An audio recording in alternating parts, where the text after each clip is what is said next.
Good morning dear students, welcome back.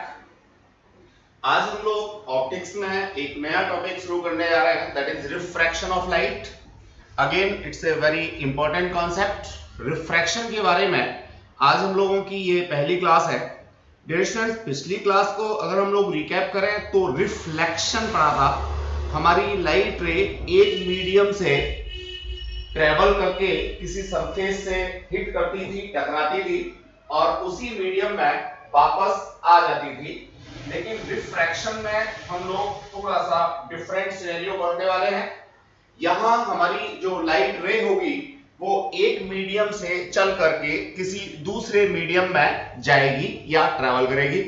उसमें होने वाले चेंजेस को हम लोग रिफ्रैक्शन के अंदर पढ़ेंगे। डिरेक्शन सबसे पहला कॉन्सेप्ट यहां आता है कि ये डिफरेंट मीडियम क्या है, मैं यहां बताना चाहूंगा। देखिए, डिफरेंट टाइप के मीडियम्स के बारे में हम लोग बात कर सकते हैं, जैसे ट्रांसपेरेंट मीडियम जिसके अंदर से लाइट रेज जो है वो क्लियरली आ जा सकती हैं। दूसरे ओपेक मीडियम जिनके थ्रू लाइट रेज जो है वो रुक जाती हैं या ट्रेवल नहीं कर सकती हैं। इसी तरह से ट्रांसलूसेंट भी हो सकते हैं। ट्रांसलूसेंट मीडियम ऐसे मीडियम जिनमें से कुछ पार्ट लाइट का ट्रेवल कर जाता है, कुछ रह जाता है। डियर स्टूडेंट्स, तो मैं यहां ट्रांसमिटिंग मीडियम्स की बात कर रहा हूं, ट्रांसपेरेंट मीडियम्स की बात कर रहा हूं, जिनके अंदर से लाइट एक मीडियम से दूसरे मीडियम में जाने की बात करेगी। दूसरी तरफ मैं मीडियम को कैटेगराइज करना चाहूं तो यहां मैं दो तरीके के मीडियम आपस में कंपेयर कर सकता हूं। नंबर वन, रेयर मीडियम और दूसरा डेंसर मीडियम। डियर स्टूडेंट्स, ये रेयर मीडियम क्या है, डेंसर मीडियम क्या है, आप देख रहे हैं दोनों ही कंपैरेटिव वर्ड्स हैं। तो एक मीडियम के कंपैरेटिवली दूसरे मीडियम को हम लोगों ने यहां पे एक्सप्लेन करने की कोशिश की है। रेयर के कंपैरेटिवली डेंसर या डेंसर के कंपैरेटिवली रेयर। कोई भी एक ऐसा मीडियम जिसमें वेलोसिटी ऑफ लाइट कंपैरेटिवली कम है, किसके, दूसरे मीडियम जिसको मैं डेंसर मीडियम कह रहा हूं। तो अगर दो मीडियम में जिस मीडियम की अंदर वेलोसिटी ऑफ लाइट कम होगी उसे मैं रेयर मीडियम कहूंगा, और जिस मीडियम के अंदर वेलोसिटी ऑफ लाइट ज्यादा होगी मैं उसे डेंसर मीडियम कहूंगा। डियर स्टूडेंट्स, रेयर और डेंसर मीडियम जब मैं ऑप्टिक्स के अंदर पढ़ता हूं तो मुझे सिर्फ और सिर्फ यही एक डिफरेंस याद रखना है, या इसी के बेसिस पे मैं इनको डिफरेंशिएट कर सकता हूं। दूसरा कोई भी तरीका हम लोग यहां पे अडॉप्ट नहीं करेंगे। Dear students, entirely velocity of light जो होती है वो किसी भी मीडियम के अंदर डिपेंड करती है उसकी मैग्नेटिक और इलेक्ट्रोस्टैटिक कैरेक्टरिस्टिक्स के ऊपर। हम लोगों ने इलेक्ट्रोमैग्नेटिक वेव के अंदर पढ़ा था वेलोसिटी ऑफ इलेक्ट्रोमैग्नेटिक वेव या वेलोसिटी ऑफ लाइट, क्योंकि जो लाइट है वो भी अपने आप में एक एग्जांपल है इलेक्ट्रोमैग्नेटिक वेव्स का। वेलोसिटी ऑफ लाइट बराबर होती है 1 अपॉन म्यू एप्सिलॉन। ये म्यू डिनोट करता है किसको, मैग्नेटिक परमिएबिलिटी को। एप्सिलॉन डिनोट करता है किसको, इलेक्ट्रिकल परमिटिविटी को। डियर स्टूडेंट्स, इसको मैं थोड़ा सा और एलोबरेट करना चाहूं तो मैं इसे लिख सकता हूं 1 upon square root mu nought mu R epsilon nought epsilon R. Dear students, ये दोनों जो एप्सिलॉन नॉट और म्यू नॉट का कॉन्सेप्ट है दैट इज फॉर एब्सोल्यूट यानी वैक्यूम के लिए है, और mu R and epsilon R जो है ये कहीं ना कहीं पर्टिकुलर किसी मीडियम की relative permeability and relative permittivity है। तो इस तरह से जो कोई भी मीडियम होगा उसके अंदर जो मैग्नेटिक प्रॉपर्टीज हैं, इलेक्ट्रोस्टैटिक प्रॉपर्टीज हैं, उन्हीं के बेसिस पे वेलोसिटी ऑफ लाइट को कैटेगराइज किया जा सकता है। अगेन मैं यहां डिस्कस करना चाहूंगा, जिस मीडियम के अंदर से वेलोसिटी ऑफ लाइट कंपैरेटिवली कम होगी that will be termed as rare medium, और जिस मीडियम के through velocity of light comparatively ज्यादा होगी that is denser medium. I hope so आप लोगों को ये बात क्लियर हो गई होगी। अब डियर स्टूडेंट्स, मैं कहीं भी किसी भी सिनेरियो में दो मीडियम को एट ए टाइम लेकर के रिफ्रैक्शन की बात कर सकता हूं। रिफ्रैक्शन के लिए सिंगल मीडियम से कभी कॉन्सेप्ट निकल ही नहीं सकता। जब भी मैं रिफ्रैक्शन का कॉन्सेप्ट लूंगा तो मुझे क्या करना होगा, दो मीडियम एक दूसरे के कंपैरेटिवली एक रेयर एक डेंसर कंसीडर करना ही होगा। स्टूडेंट्स होता क्या है रिफ्रैक्शन में, जरा हम लोग ये समझें। मान लीजिए ये एक बाउंड्री वॉल है, इसके एक तरफ जो मीडियम है सपोज वो रेयर है, दूसरी तरफ सपोज डेंसर है, या मैं कह सकता हूं यहां पे मीडियम नंबर 1 है और यहां पे मीडियम नंबर 2 है। कोई भी रेयर हो सकता है, कोई भी डेंसर हो सकता है। अगर कोई लाइट रे एक मीडियम से दूसरे मीडियम में जाती है और इंटरफेस पर ऑब्लिकली ट्रेवल करती है। डियर स्टूडेंट्स, ये ऑब्लिकली का मतलब क्या है? ऑब्लिकली को मैं कह सकता हूं तिरछा, एग्जैक्टली परपेंडिकुलर नहीं होगी, सरफेस के पैरेलल नहीं होगी, परपेंडिकुलर और पैरेलल के बीच कोई भी एक एंगल बनाते हुए अगर कोई लाइट रे इंटरफेस पे इंसिडेंट होती है, गिरती है, तो वो एक मीडियम से दूसरे मीडियम में ट्रेवल करेगी। ऐसी स्थिति में नो डाउट इसका जो पाथ है वो चेंज हो जाएगा। अब ये जो पाथ चेंज हो रहा है, क्यों चेंज हो रहा है, कैसे चेंज हो रहा है, यही सब हम लोगों को डिस्कस करना है रिफ्रैक्शन ऑफ लाइट के अंदर। तो मेरा यहां पर्पस ये था कि रिफ्रैक्शन को मैं समझाऊं। लाइट रे एक मीडियम से दूसरे मीडियम में जाएगी, लाइट रे सरफेस पे ऑब्लिकली इंसिडेंट करेगी, ना तो पैरेलल और ना ही तो परपेंडिकुलर। अगर ये पैरेलल इंसिडेंट करती है या परपेंडिकुलर इंसिडेंट करती है तो दोनों ही स्थितियों में रिफ्रैक्शन नहीं होगा, सिर्फ और सिर्फ एक ही स्थिति में रिफ्रैक्शन होगा जबकि लाइट मेरी ऑब्लिकली हिट करे। डियर स्टूडेंट्स, तो ये कॉन्सेप्ट था किसका, रिफ्रैक्शन की कंडीशंस का।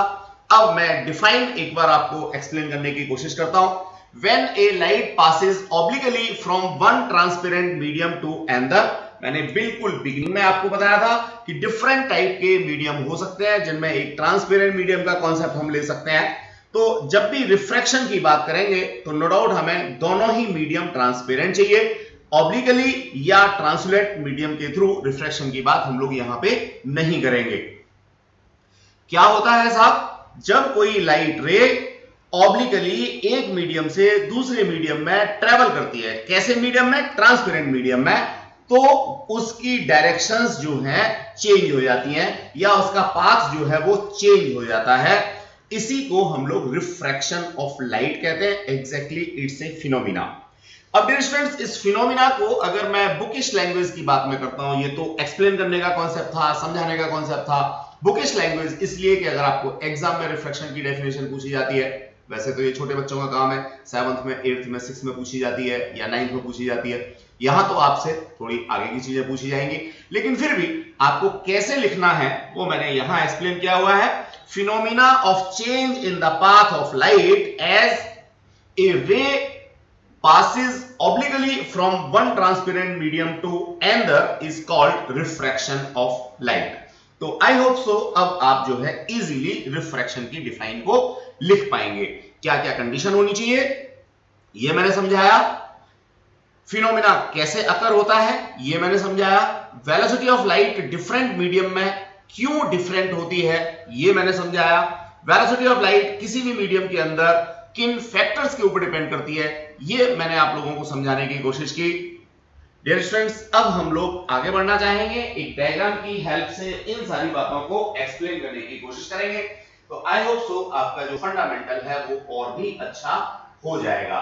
डियर स्टूडेंट्स, ये डायग्राम हम लोग एक बार देखते हैं। जो भी बातें मैंने अभी आपको ऊपर समझाई हैं उन्हीं बातों को मैं यहां दोबारा से बताना चाहूंगा। देखिए, ये मैंने दो मीडियम ले लिए, suppose that is medium number 1, that is medium number 2। एक मीडियम यहां पे मैंने एयर कंसीडर किया है, दूसरा मीडियम कांच कंसीडर किया है, ग्लास कंसीडर किया है, दोनों ही ट्रांसपेरेंट मीडियम है। ये इंटरफेस है। अब इस इंटरफेस के साथ में ऑब्लिकली ये रे आकर के इस पॉइंट पे टकराती है। इस रे को मैं नाम देता हूं incident ray. Dear student, no doubt इसी पॉइंट पर अगर मैं एक परपेंडिकुलर टू सरफेस बना दूं तो इसे कहूंगा मैं normal to plane, as it is as in reflection. Normal to surface के साथ इंसिडेंट एंगल जो भी बनेगा, किसका, इंसिडेंट रे का, that will be termed as incident angle and small I से हम लोग इसको डिनोट करेंगे। अब दूसरी तरफ क्या होगा, दोनों ही मीडियम ट्रांसपेरेंट थे। नो डाउट एक के कंपैरेटिवली दूसरा रेयर डेंसर भी है। ये मेरा रेयर मीडियम है कंपैरेटिवली, ये डेंसर मीडियम है। Because of I know the velocity of light in air is comparatively more comparative to glass. तो डियर स्टूडेंट, जब भी लाइट रे ऑब्लिकली आकर के इस इंटरफेस पे टकराएगी तो वो अपने पाथ से डेविएट हो जाएगी। अब ये मेरे पास नॉर्मल टू सरफेस था, ये जो बाहर निकल के जा रही है दूसरे मीडियम में जो जा रही है, इसको नाम देता हूं मैं रिफ्रैक्टेड रे। तो रिफ्रैक्टेड रे और नॉर्मल टू सरफेस के बीच में जो छोटा एंगल बनेगा, इसको मैं एंगल ऑफ रिफ्रैक्शन के नाम से जानूंगा। तो डियर स्टूडेंट्स, रिफ्रैक्शन मेरा तभी पॉसिबल होगा जब मेरा मीडियम चेंज हो, दोनों मीडियम ट्रांसपेरेंट हो, ऑब्लिकली लाइट रे मेरी इंसिडेंट हो। अब जरा मैं दूसरे फिगर की बात करता हूं, इसका बिल्कुल कन्वर्स मैंने ले रखा है। अब मैंने यहां ग्लास को ऊपर लिया, फर्स्ट मीडियम ट्रीट किया, एयर को सेकंड मीडियम ट्रीट किया। इंसिडेंट ले मेरी ग्लास से कहां जा रही है? एयर में जा रही है। Obviously glass is comparatively denser medium and air is comparatively rare medium. तो both of cases are possible कि मेरी रे रेयर से डेंसर जाती है या डेंसर से रेयर जाती है। ऑब्वियसली जो मेरा फिनोमिना है वो इसके और इसके लिए फिनोमिना सेम होगा, लेकिन कंडीशंस डिफर होने की वजह से पाथ में जो चेंजेस हैं वो डिफर आएंगे। डियर स्टूडेंट्स, यहां इंसिडेंट एंगल मेरा ये होगा और रिफ्रैक्टेड एंगल ये होगा। अब मैं इसमें देखता हूं कि इंसिडेंट एंगल यहां पे छोटा है, रिफ्रैक्टेड एंगल बड़ा है, जबकि ऊपर वाले केस में इंसिडेंट एंगल मेरा बड़ा था और रिफ्रैक्टेड एंगल छोटा था। डियर स्टूडेंट्स, जैसा मैं अभी बता रहा था कि ये कैसी होनी चाहिए, रे ऑब्लिकली होनी चाहिए। अगर ऑब्लिकली नहीं है, यानी नॉर्मल टू सरफेस है, जो मेरा नॉर्मल टू प्लेन था, परपेंडिकुलर टू प्लेन था, उसी के साथ साथ अगर इंसिडेंट रे आई तो इस स्थिति में इंसिडेंट एंगल भी जीरो होगा, रिफ्रैक्टेड एंगल भी जीरो होगा और कोई भी रिफ्रैक्शन यहां पे नहीं होगा। यानी कि लाइट रे एक मीडियम से दूसरे मीडियम में ट्रेवल तो करेगी, लेकिन उसके पाथ में कोई डेविएशन नहीं आएगा। ये बात मैं यहां पे आपको समझाना चाह रहा था। अब एक बच्चा पीछे से बोलेगा, सर पाथ में चेंज नहीं आएगा तो क्या वेलोसिटी ऑफ लाइट सेम रहेगी? जी नहीं, वेलोसिटी ऑफ लाइट या वेलोसिटी ऑफ इलेक्ट्रोमैग्नेटिक वेव निश्चित रूप से दोनों मीडियम में अभी भी अलग अलग होगी, लेकिन ये अपने पाथ से डेविएट नहीं होगी। पाथ से डेविएट नहीं होगी तो हम इसको रिफ्रैक्शन की कैटेगरी में कंसीडरेशन में नहीं लेंगे। हालांकि डियर स्टूडेंट्स, अगर मैं यहां एक कंट्रोवर्शियल चीज आपसे डिस्कस करना चाहूं तो रिफ्रैक्शन का कॉज क्या है? रिफ्रैक्शन का कॉज है डिफरेंट मीडियम में वेलोसिटी ऑफ लाइट का डिफरेंट होना।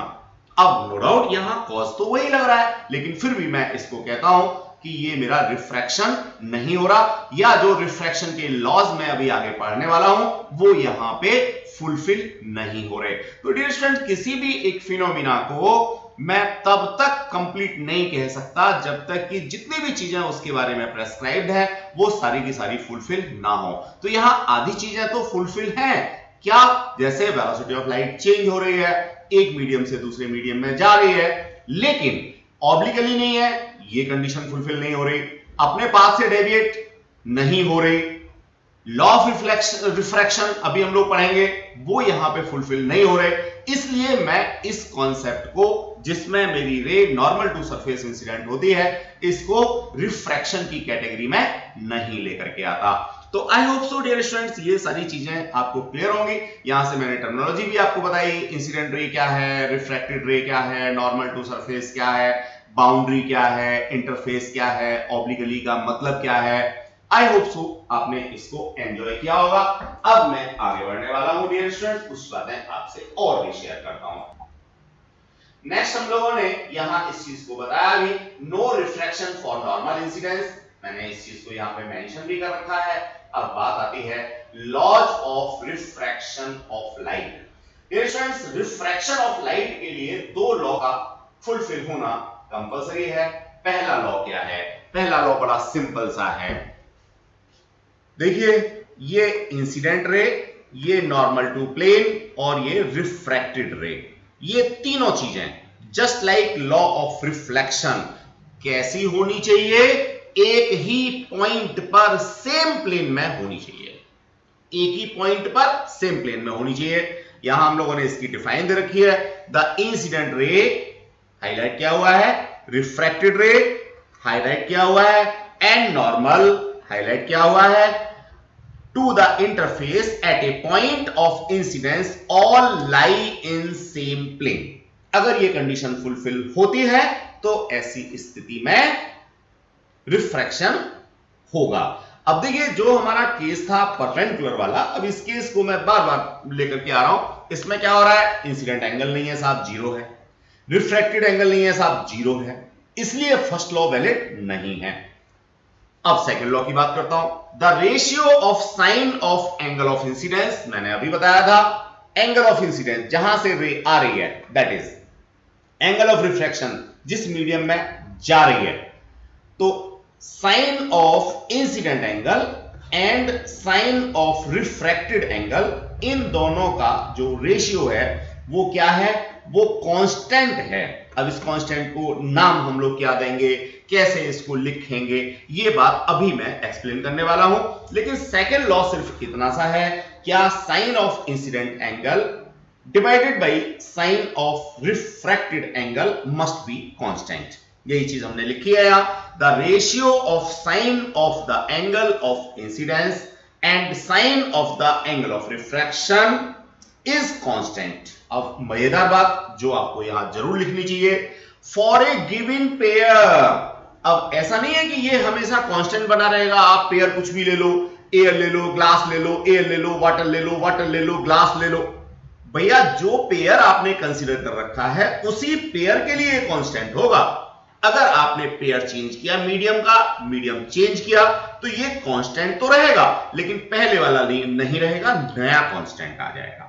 तो डियर स्टूडेंट्स, ये डिफाइन जब हम लोग लिखते हैं बहुत छोटी छोटी मिस्टेक करते हैं, तो मैंने यहां जो नोट्स आप लोगों को दिए हैं वो बिल्कुल परफेक्ट फॉर्म में दिए हैं, कोई भी चीज यहां से छूटेगी नहीं, आपको एज इट इज पूरा लिखना है।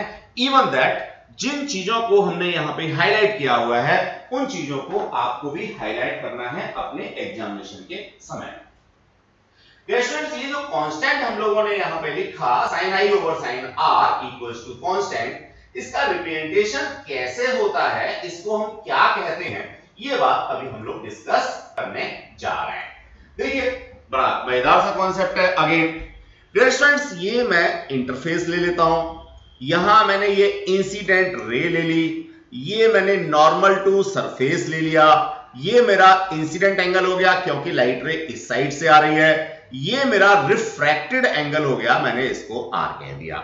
अब डियर स्टूडेंट्स, मैं क्या करता हूं, मैं पहले मीडियम को मीडियम नंबर 1 कह देता हूं, दूसरे मीडियम को मीडियम नंबर 2 कह देता हूं।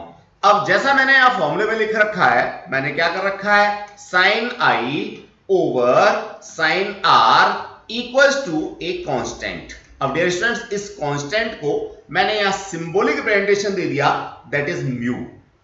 Keep in mind this mu is not magnetic permeability. Symbolic representation mu वही है, लेकिन ये मैग्नेटिक परमेबिलिटी नहीं है। ये क्या है, ये कहलाता है रिफ्रैक्टिव इंडेक्स। क्या कहलाता है डियर स्टूडेंट्स, रिफ्रैक्टिव इंडेक्स। और सही नोटेशन इस पर्टिकुलर केस के लिए जो मैंने डायग्राम बना रखा है, इसके लिए सही नोटेशन होगा 1 म्यू 2। क्या होगा बच्चों, 1 म्यू 2। इसका मतलब क्या हो गया, लाइट रे फर्स्ट मीडियम से आ रही है और सेकंड मीडियम में जा रही है, तो ये मेरा रिप्रेजेंटेशन होगा। अब इसको मैं पढ़ूंगा क्या, मैं इसको पढ़ूंगा यहां से, देखिए the ratio 1 mu 2 is called refractive index of second medium with respect to first medium. Refractive index of second medium, यानी इस मीडियम का, इस दूसरे मीडियम का रिफ्रैक्टिव इंडेक्स किसके रेस्पेक्ट में, फर्स्ट के रेस्पेक्ट में, क्या कहलाएगा, 1 म्यू 2। डियर स्टूडेंट्स, कोई स्टूडेंट इस चीज को म्यू 2 ओवर म्यू 1 भी लिख सकता है। इसका मतलब refractive index of second medium with respect to first medium, that is the concept. अब नो डाउट कोई बच्चा मेरे से कहता है कि sir what about mu 2, what about mu 1, Exactly, mu2 is a refractive index of second medium with respect to vacuum.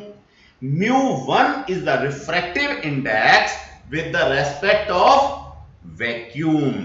यानी vacuum एक स्टैंडर्ड हमने ले लिया, उसके रेस्पेक्ट में पहले मीडियम का रिफ्रैक्टिव इंडेक्स mu1 कहा, वैक्यूम के रेस्पेक्ट में दूसरे मीडियम का रिफ्रैक्टिव इंडेक्स mu2 कहा, और अगर फर्स्ट मीडियम के रेस्पेक्ट में सेकंड मीडियम मेरे को डिनोट करना है, then I will write here 1 mu2 या mu2 ओवर mu1. तो I hope so dear students ये चीज आपको क्लियर हो गई होगी, इसके बिना काम चलने वाला नहीं है. हालांकि मैं आपको एक और एग्जांपल लेकर के इस चीज को समझाना चाहूंगा डियर स्टूडेंट, जिससे ये पक्का हो जाए. ये बिल्कुल बेसिक चीजें हैं, अगर आपने यहां मिस्टेक की तो आगे मिस्टेक होती चली जाएगी, कभी सही नहीं होगा. यहां हम लोग क्या देख रहे थे डियर स्टूडेंट्स, हम लोग देख रहे थे कि हमने फर्स्ट और सेकंड मीडियम कहा है. अब मान लीजिए मैं इस फर्स्ट मीडियम को कह दूं air, that is not vacuum, vacuum अलग है, एयर अलग है. सेकंड मीडियम को कह दूं सपोज मैं ग्लास, कांच. अब ऐसी स्थिति में इस पर्टिकुलर पेयर के लिए sine I over sine R constant होगा, बिल्कुल ठीक है, म्यू के बराबर होगा, बिल्कुल ठीक है. अब मैं इसको लिखूंगा ए म्यू जी, यानी लाइट रे एयर से आ रही है, ग्लास में जा रही है. या मैं इसको लिखूंगा refractive index of glass with respect to refractive index of air. तो आई होप सो अब ये आपको बिल्कुल क्लियर हो गया होगा. तो डियर स्टूडेंट्स ये है सेकंड लॉ, और सेकंड लॉ को कैसे रिप्रेजेंट करना है, कैसे हम लोगों को उसको लिखना है, ये बात हमें यहां पे क्लियर हो गई होगी. मैं आपको 2 मिनट का टाइम दे रहा हूं, आप इस चीज को ग्रैस्प कीजिए, फिर हम लोग आगे बढ़ते हैं.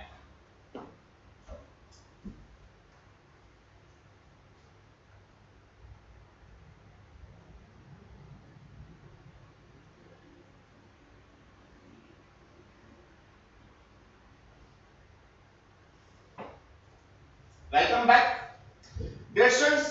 ये जो लॉ दिया था, ये दिया था विल्बर्ट स्नेल ने 1621 में, इसलिए इसको हम लोग स्नेल लॉ के नाम से भी जानते हैं. डियर स्टूडेंट्स अब मैं रिफ्रैक्टिव इंडेक्स की बात करूं, जो ऊपर मैंने समझा रखा है, उन चीजों को मैं यहां दूसरे तरीके से भी समझाने की कोशिश करता हूं. एग्जैक्टली रिफ्रैक्टिव इंडेक्स जिसको हम लोगों ने 1 mu2 लिखा था या म्यू लिखा था, वो है क्या? वो है ratio of speed of light in vacuum divided by speed of light in a medium. किसी भी मीडियम का रिफ्रैक्टिव इंडेक्स जो है वो हमारा किसके बराबर होता है? वो बराबर होता है हमारा speed of light in vacuum divided by speed of light medium. अब अभी अगर आपको थोड़ा सा याद हो तो 2 मिनट पहले ही हम लोगों ने क्या किया था, हम लोगों ने यहां पे लिखा था refractive index that is 1 mu2, या लिखो था एयर रिफ्रैक्टिव इंडेक्स ग्लास, यानी ग्लास का refractive index with respect to air. अब अगर मैं इसे वैक्यूम के टर्म्स में लिखना चाहूं तो डियर स्टूडेंट्स वैक्यूम के टर्म्स में क्या होगा? Refractive index of glass with respect to vacuum. Vacuum का रिफ्रैक्टिव इंडेक्स वैक्यूम के रेस्पेक्ट में कितना होता है? 1 होता है. कहने का मतलब मैंने वैक्यूम को बेस किया और वैक्यूम का रिफ्रैक्टिव इंडेक्स यूनिटी ले लिया, 1 ले लिया. अब 1 के रेस्पेक्ट में कांच का रिफ्रैक्टिव इंडेक्स क्या होगा? Vacuum refractive index glass. इस चीज को कोई बच्चा क्या लिख सकता है? Mu g over mu naught, where mu naught is always 1, that is for vacuum. तो डियर स्टूडेंट्स किसी भी मीडियम का refractive index with respect to vacuum जो है वो हम लोग इस तरीके से डिनोट कर सकते हैं, या सिर्फ इसको म्यू जी लिख सकते हैं. मान लीजिए मैं ग्लास के लिए इसे कंसीडर कर रहा हूं. तो अब ये म्यू जी है क्या? म्यू जी बेसिकली है मेरा ये speed of light in vacuum divided by speed of light in medium. Medium क्या लिया है मैंने? यहां पे ग्लास लिया है, तो मैं यहां पे ग्लास लिख दूंगा. अब अगर मैं इस चीज को प्रैक्टिकली लेकर के आऊं डियर स्टूडेंट्स, तो refractive index of glass with respect to vacuum, that is the velocity of light in vacuum upon velocity of light in glass. Glass के अंदर वेलोसिटी नीचे और वैक्यूम के अंदर वेलोसिटी ऊपर। वैक्यूम के अंदर सबको पता है दैट इज 3 इंटू 10⁸ मीटर पर सेकेंड। ग्लास के अंदर वेलोसिटी ऑफ लाइट अगर मुझे निकालनी है तो मैं यहां पे वेलोसिटी इन ग्लास ऐसे लिख सकता हूं। मुझे रिफ्रैक्टिव इंडेक्स ऑफ ग्लास यानी कांच का पता है। डियर स्टूडेंट्स, दो तरह के कांच होते हैं, एक होता है फ्लिंट और एक होता है क्राउन। फ्लिंट एंड क्राउन दोनों के रिफ्रैक्टिव इंडेक्स अलग अलग होते हैं, एक का थोड़ा ज्यादा एक का थोड़ा कम। अब किसका ज्यादा किसका कम जरा गूगल करके देखना, जिससे थोड़ी सी आपकी कसरत होगी। डिस्टेंस मैं एवरेज ले लेता हूं, दैट इज 1.5। तो कांच का refractive index with respect to vacuum कितना होता है? 1.5 होता है। अब इस तरह से मैं अगर velocity of light in glass निकालना चाहूं तो ये हो जाएगा 3 इंटू 10⁸ ओवर 1.5 इंटू 1.5। वैक्यूम वो आएगा ना, रिफ्रैक्टिव इंडेक्स तो 1.5 था।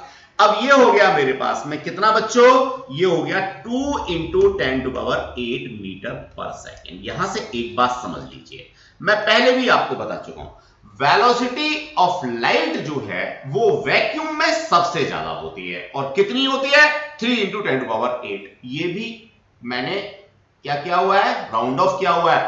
3 इंटू 10⁸ मीटर पर सेकेंड कहीं भी नहीं होती, एक बड़ा लंबा सा कॉन्सेप्ट निकल के आता है 2.989 समथिंग, इस तरीके से मल्टीप्लाइड बाय 10⁸।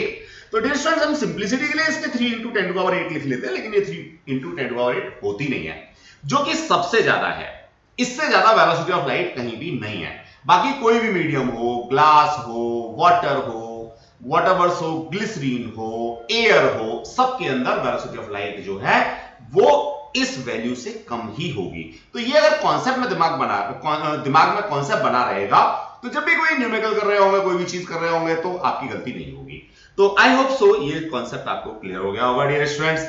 अब देखिए, वैक्यूम के रेस्पेक्ट में अगर मैं रिफ्रैक्टिव इंडेक्स निकाल रहा हूं तो उसको एब्सोल्यूट रिफ्रैक्टिव इंडेक्स कहता हूं। मैंने यहां पे इस चीज को मेंशन भी कर रखा है, लिख भी रखा है, जो इतनी देर से आपको पता। ठीक है बच्चों, अब जरा हम लोग बात करना चाहें थोड़ा सा और, क्या वेलोसिटी। देखो बच्चों, वेलोसिटी क्या होती है, कोई बताएगा? वेलोसिटी होती है डिस्टेंस डिवाइडेड बाय टाइम, या डिस्प्लेसमेंट डिवाइडेड बाय टाइम। मैं इसको स्पीड कहूं, डायरेक्शन की बात नहीं कर रहा, स्पीड कह देता हूं जी। Speed equals to distance upon time. 1 upon time क्या होता है? Frequency, that is distance multiplied by frequency. अब डिस्टेंस क्या होता है लाइट के केस में? लाइट के केस में मैं डिस्टेंस ट्रेवल्ड की बात करूंगा, दैट इज वेव लेंथ। क्या बच्चों? Wave length. थोड़ा सा 11th की लास्ट सेकंड लास्ट यूनिट में चले जाओ, तो देखो वेलोसिटी ऑफ लाइट को मैं लिख सकता हूं wavelength of light multiplied by frequency of light. Getting the concept और नॉट? डियर स्टूडेंट्स, इस छोटे से फॉर्मूले को मैंने यहां अप्लाई किया है, that is refractive index, velocity of light in vacuum over velocity of light in a medium equals to wavelength of light in vacuum multiplied by frequency of light in vacuum divided by wavelength of light in a medium, frequency of light in a medium। अब यहां ये frequency का concept है dear students, ये है universal constant. जब भी light रे एक मीडियम से दूसरे मीडियम में जाएगी तो उसके सारे पैरामीटर्स चेंज हो सकते हैं, लेकिन फ्रीक्वेंसी चेंज नहीं होती, फ्रीक्वेंसी उतनी ही बनी रहती है। डियर स्टूडेंट्स, समझ में आ गई बात? नहीं है? अब मैं क्या कर सकता हूं? फ्रीक्वेंसी को कैंसिल कर सकता हूं, क्योंकि ये तो चेंज ही नहीं होती। तो यहां से refractive index equals to velocity of light in vacuum over velocity of light in medium equals to wavelength of light in vacuum over wavelength of light in medium. अब डियर स्टूडेंट्स, वेवलेंथ जो है सीधे सीधे किसी भी light के colour को correspond करता है। जैसे जो रेड लाइट होती है उसका वेवलेंथ होता है कितना 7800 एंगस्ट्रॉम, येलो लाइट का होता है 6000 एंगस्ट्रॉम, अल्ट्रावायलेट, चलो अल्ट्रावायलेट दिखाई नहीं देता, ब्लू की बात करते हैं, वॉयलेट की बात करते हैं। तो वॉयलेट या ब्लू जो वेवलेंथ होती है वो होती है अराउंड 4000 एंगस्ट्रॉम। तो डियर स्टूडेंट्स, नो डाउट जब भी लाइट रे एक मीडियम से दूसरे मीडियम में जाएगी तो उसका वेवलेंथ चेंज होगा। देखो यहां वेलोसिटी चेंज हो रही थी, वेलोसिटी को मैंने वेवलेंथ ऑफ फ्रीक्वेंसी के टर्म्स में लिख दिया, फ्रीक्वेंसी कांस्टेंट है, इसका मतलब वेवलेंथ चेंज होगी। अब इसका एक प्रैक्टिकल एप्लीकेशन देखो, आप किसी भी रंग का कपड़ा ले लो, कोई भी रंग का कपड़ा, व्हाइट छोड़ो, व्हाइट नहीं लेना आपने, मैंने रंग कहा है, व्हाइट रंग नहीं होता, ठीक है, ब्लैक, हाँ ब्लैक ले सकते हो, ब्लैक रंग होता है। अब डियर स्टूडेंट्स, मान लो आपने कोई रेड कलर का क्लॉथ ले लिया, आप उसको ऐसे एयर में देख रहे हो। अब आप क्या करोगे बच्चों, उसको पानी में डालो, अब देखो जरा क्या उसका वही वाला रेड कलर आपको दिखता है? No and never. उस क्लॉथ को जैसे ही पानी में डालते हो उसका कलर चेंज हो जाता है। That is the practical explanation of this particular thing. तो डियर, जब भी कोई लाइट रे एक मीडियम से दूसरे मीडियम में जाएगी तो उसका वेवलेंथ चेंज हो जाएगा। वेवलेंथ चेंज हो जाएगा इसका मतलब उसका कलर चेंज हो जाएगा। तो ये बात आप लोगों को यहां से समझनी है। I hope so dear students, ये कॉन्सेप्ट आपको क्लियर हो गया होगा। अब मैं जरा सा और भी आगे बढ़ना चाहूंगा। क्या आगे बढ़ना चाहूंगा डियर स्टूडेंट्स? रिफ्रैक्टिव इंडेक्स को लेकर के ही कुछ बातें और करूंगा। Again that is the basic terminology, hence why you have to prepare it very well. तो मैं आपको 1 मिनट का टाइम दे रहा हूं, आप 1 मिनट में इन सारी चीजों को यहां से देखिए, ग्रैस्प कीजिए। अगर आपको कोई बात समझ में नहीं आई है तो मेरे से शेयर कर लीजिए।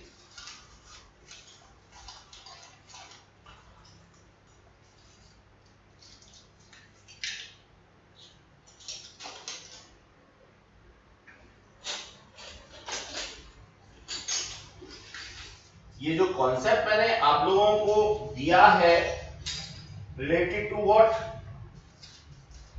वेलोसिटी ऑफ लाइट का, अब इसे तो आप एक्सपीरियंस नहीं कर सकते, लेकिन जो वेवलेंथ वाला कॉन्सेप्ट दिया है इसे आप लोग एक्सपीरियंस कर सकते हैं।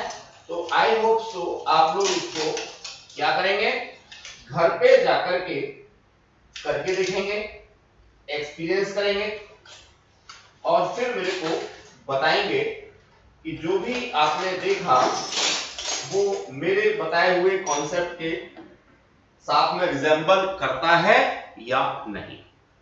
चलिए अब स्टूडेंट्स मैं आगे बढ़ना चाहूंगा, कुछ बातें और आपसे शेयर करना चाहूंगा।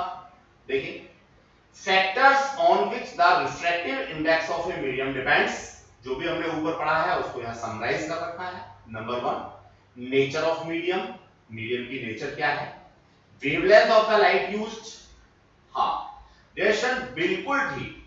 देखिए यहां ये बात बिल्कुल कॉन्सेप्ट के अंदर हमें बिठा लेनी चाहिए कि किसी भी मीडियम का रिफ्रैक्टिव इंडेक्स अगर मैं कहता हूं तो वो पर्टिकुलर वेवलेंथ के लिए होता है। रेशन मैंने अभी थोड़ी देर पहले कहा था कि कांच का refractive index with respect to vacuum 1.5 है, ऐसा मैंने कहा था। नो डाउट ये जो रिफ्रैक्टिव इंडेक्स 1.5 है that belongs to yellow light. Yellow light होता क्या है डियर स्टूडेंट्स, जब मैं विजिबल रीजन की बात करता हूं तो विव योर डिफरेंट वेवलेंथ आपको मिलते हैं, इसका जो मीन मिलता है वो मिलता है आपको येलो पे।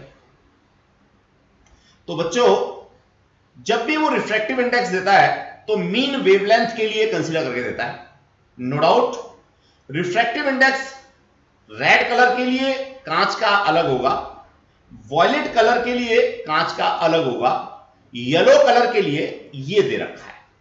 डियर स्टूडेंट्स एक और बहुत मजेदार सी बात बताऊं for the purpose of competitive exam, आपने विजिबल रीजन के लिए रिफ्रैक्टिव इंडेक्स पढ़ लिया, बिल्कुल ठीक है, but what about ultraviolet rays, what about infrared, what about gamma rays? अभी तो पढ़ के आए हो आप इलेक्ट्रोमैग्नेटिक वेव स्पेक्ट्रम के अंदर। हां बच्चों बिल्कुल, जब भी आप किसी भी इलेक्ट्रोमैग्नेटिक वेव को, चाहे वो विजिबल रीजन की हो, चाहे अल्ट्रावायलेट हो, या फिर आपका इंफ्रारेड हो, किसी एक मीडियम से दूसरे मीडियम में ले जाओगे तो उसकी वेलोसिटी चेंज होगी, वो अपने पाथ से डेविएट होगी, उसकी वेवलेंथ चेंज होगी, फ्रीक्वेंसी कांस्टेंट रहेगी। डियर स्टूडेंट्स, यही रीजन है कि जब आप लोग अपने मोबाइल सेट बनाते हो, उसमें एलसी ऑसिलेटर लगाते हो, तो आप वहां वेवलेंथ को करस्पॉन्ड नहीं करते, आप उसकी फ्रीक्वेंसी सेट करते हो। डियर स्टूडेंट्स, क्या सेट करते हो? फ्रीक्वेंसी। चलो मैं रिकॉल करा देता हूं। Frequency equals to 1/2 pi square root LC. आपने एलसी ऑसिलेटर के लिए पढ़ा था कि नहीं? बस बिल्कुल, फ्रीक्वेंसी वो पैरामीटर है कि मीडियम चेंज होने पे अंतर नहीं आता, अदरवाइज तो होगा क्या? आपका एक मोबाइल बॉम्बे में अच्छे से काम करता है, वहां एयर काफी है, अब उसी मोबाइल को अगर आप लेह में ले जाते हो, लद्दाख में ले जाते हो, सियाचिन में ले जाते हो, ऑब्वियसली वहां मीडियम चेंज हो गया। या चलो उसी मोबाइल को सबमरीन में ले जाते हो, अब तो मीडियम परफेक्टली चेंज हो गया। इसका मतलब क्या होगा? वेवलेंथ तो चेंज हो जाएगी, जो भी सिग्नल आप भेज रहे हो, तो आपके मोबाइल पे तो कभी डाटा पहुंचेगा ही नहीं। डियर स्टूडेंट्स, इसीलिए हम लोग हमेशा कोई भी ट्यूनिंग सर्किट बनाते हैं, चाहे वो टीवी का हो, वाईफाई का हो, या व्हाटएवर सोर्स, हमारे रिमोट हो, सब में हम लोग फ्रीक्वेंसी को क्या करते हैं? फिक्स करते हैं, फ्रीक्वेंसी को बेस करते हैं। चलिए डियर स्टूडेंट्स, ये थोड़ी सी बाहर की बात थी। तो हम लोग जो बात कर रहे थे, रिफ्रैक्टिव इंडेक्स वेवलेंथ के ऊपर डिपेंड करेगा, मीडियम का टेम्परेचर क्या है इस बात के ऊपर डिपेंड करेगा, फ्रीक्वेंसी नहीं, फ्रीक्वेंसी तो कांस्टेंट है। Nature of surrounding medium, no doubt, अभी हम लोगों ने रिफ्रैक्टिव इंडेक्स की बात की है, तो दैट इज एब्सोल्यूट। लेकिन अगर मैं यहां वैक्यूम के बजाय वाटर रख दूं, माइका रख दूं, तो डियर स्टूडेंट नो डाउट ये रिफ्रैक्टिव इंडेक्स अब 1.5 नहीं होगा। Refractive index is a relative quantity, लेकिन जब एब्सोल्यूट रिफ्रैक्टिव इंडेक्स की बात करते हो तो रिलेटिव तो वो भी है, लेकिन वो वैक्यूम के रेस्पेक्ट में है, जिसको हमने स्टैंडर्ड ट्रीट किया हुआ है। तो डियर स्टूडेंट्स, ये चीजें थी जिनके ऊपर रिफ्रैक्टिव इंडेक्स चेंज होता है। अब यहां कुछ और इंपॉर्टेंट बातें करना चाहेंगे, जिसको हमने हाईलाइट कर रखा है कलर चेंज करके।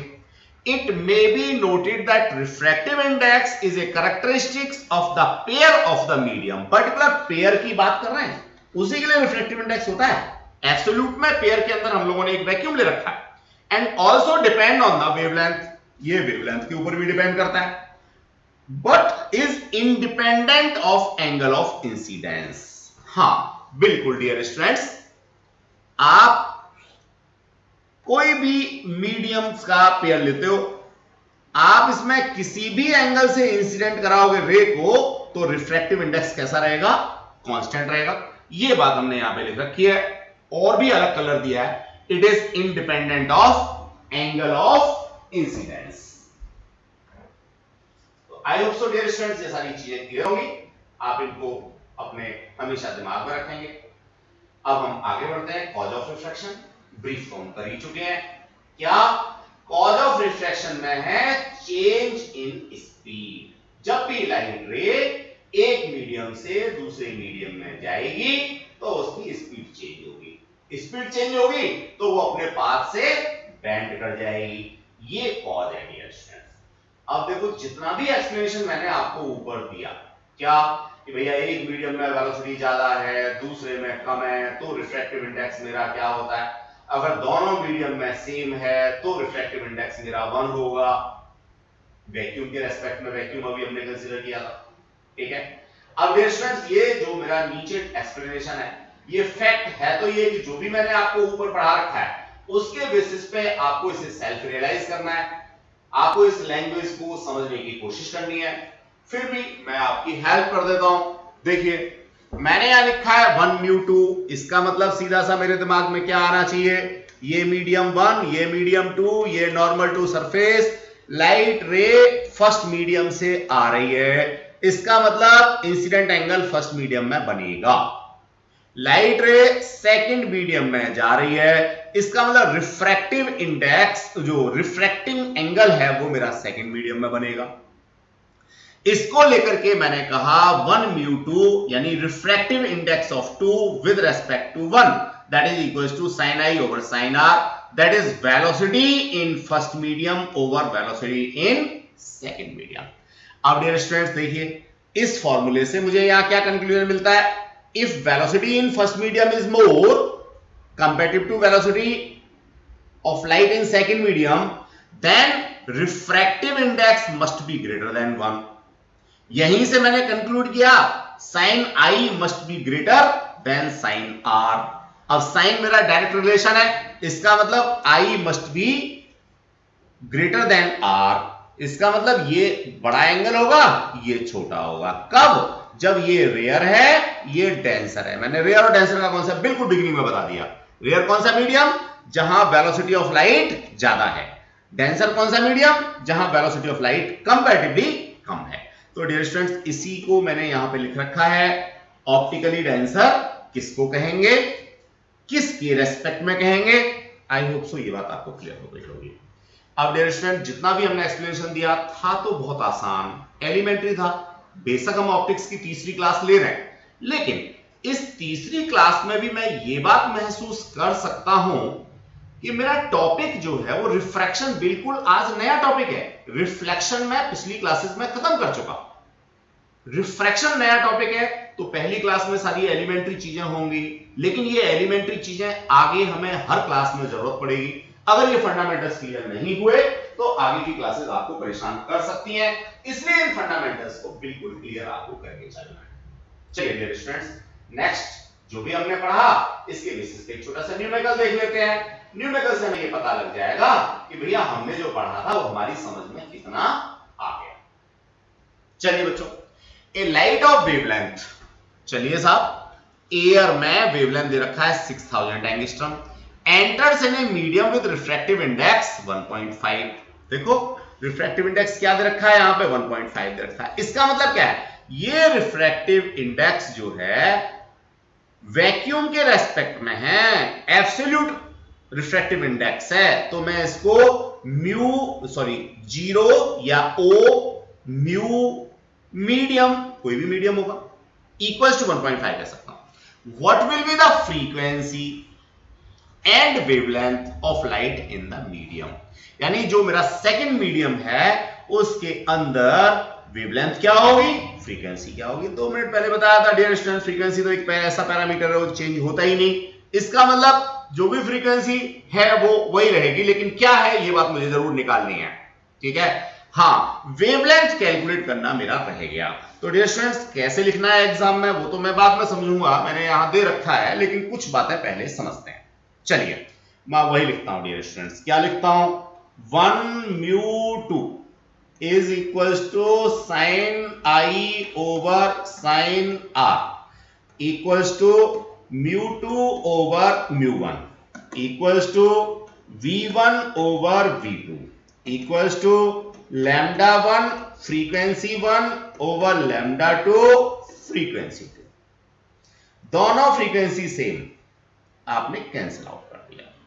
अब मैं समझता हूं आपको कोई दिक्कत नहीं होनी चाहिए डियर स्टूडेंट्स। वेलोसिटी का कॉन्सेप्ट, रिफ्रैक्टिव इंडेक्स का कॉन्सेप्ट, इंसिडेंट एंगल का कॉन्सेप्ट, वेवलेंथ का कॉन्सेप्ट, सब कुछ तो आपको मिल गया। अब आप यहां से निकाल पाएंगे। ये जो फॉर्मूला है यहां से आप क्या कर सकते हैं, फ्रीक्वेंसी भी निकाल के दे सकते हैं इस क्वेश्चन की। तो डियर स्टूडेंट्स, अब मैं जरा एक्सप्लेन करता हूं आपको। सबसे पहले वेवलेंथ 6000 एंगस्ट्रॉम लिखा, इसको मीटर में कन्वर्ट कर दिया एसआई सिस्टम में। वेलोसिटी ऑफ लाइट वैक्यूम हम लोगों ने वही अप्रोक्सीमेशन में 3 × 10⁸ मीटर पर सेकंड ले ली। अब अगर मैं बात करता हूं रिफ्रैक्टिव इंडेक्स की, तो वो 1.5 दे रखा है, एब्सोल्यूट रिफ्रैक्टिव इंडेक्स है। आप यहां से कुछ नोट करना चाहते हैं तो इसको नोट कर लीजिए, कॉम्प्रिहेंसिव फॉर्मूला है, बड़े काम का है, आगे भी आपको जरूरत पड़ेगी। चलिए अब जरा देखिए, मैं यहां वेलोसिटी की बात करता हूं। सबसे पहले मैंने वेलोसिटी निकाली है, तो डिस्टेंस जो फॉर्मूला अभी मैंने आपसे शेयर किया था उसी फॉर्मूले के बेसिस पे मैं यहां क्या कर रहा हूं, वेलोसिटी निकाल रहा हूं। वेलोसिटी v डैश मैं कैसे निकाल सकता हूं, c अपॉन लैम्डा से निकाल सकता हूं। सॉरी, फ्रीक्वेंसी निकाल रहा हूं पहले। तो फ्रीक्वेंसी की बात मैं यहां पे करूंगा डियर स्टूडेंट्स। देखिए, तो फ्रीक्वेंसी अभी 2 मिनट पहले मैंने लिखा भी था, क्या लिखा था, distance equals to velocity into time, या मैं इसको लिख सकता हूं distance equals to velocity upon frequency, या frequency equals to velocity upon अरे जल्दी बोलो, हाँ, distance, velocity upon distance. Dear students, velocity को यहां कहते हैं हम लोग c, डिस्टेंस को कहते हैं वेवलेंथ, फ्रीक्वेंसी को कहते हैं u। बहुत छोटी सी बात है, बार बार मैं इसको ऐसे ही रिपीट करता हूं जिससे कि आपको फंडामेंटल में क्लियर बना रहे। आपने यहां पे डाल दिया that is frequency equals to c by lambda, frequency value डाली दैट इज 5 into 10⁻14 हर्ट्ज।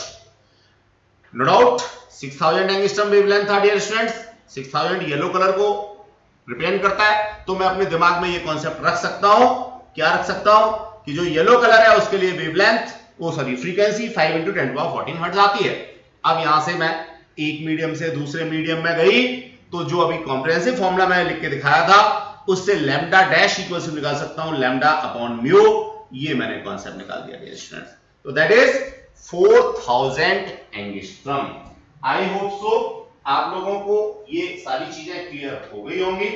बाकी की चीजें हम लोग पढ़ेंगे नेक्स्ट क्लास में। Thanks a lot, keep safe, be safe.